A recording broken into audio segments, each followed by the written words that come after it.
have a plant here that builds typewriter parts. Now this large manufacturer of typewriters has put a plant in Mexico, and they're hiring women for $3 a day, $15 a week, turning out the same parts that our American people are being laid off here in Menominee Falls. Incredible as it sounds, they get a tax break that's more favorable to them investing overseas than they do investing here at home.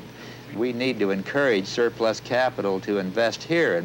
I think this one of the big prices we've paid for this $80 billion defense establishment of ours is that we're funneling our best research and development brains into making sure we have the best tanks and the best missiles and the best aircraft carriers. Meanwhile, the Japanese, who only spend 1% of their gross national product on national defense, are investing their best brains in developing new industrial products that are very competitive.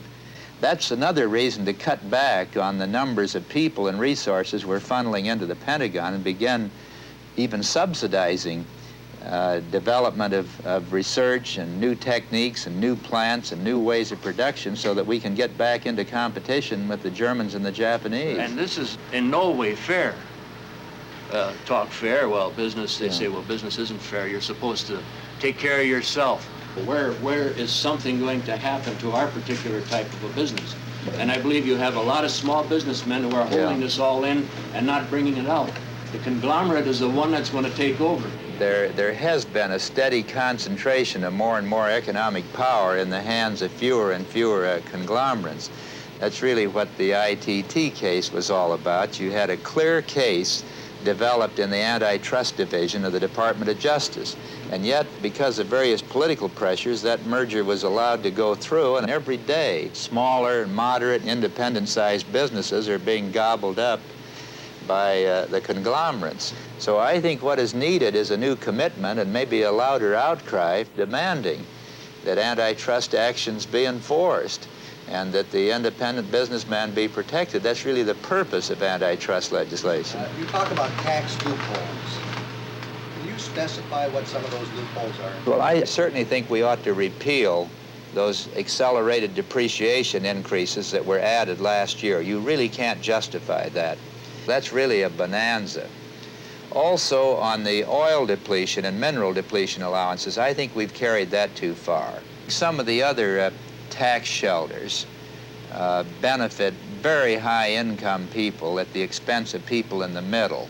And I really think that the people in this room are probably paying a heavier tax burden because we have too many loopholes in the law at the top. I paid 1/3 of my income in taxes last year.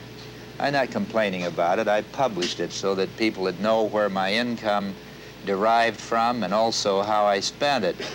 And I don't mind paying 1/3 of my income in federal taxes until I read where somebody who's making 10 times as much as I am paid nothing.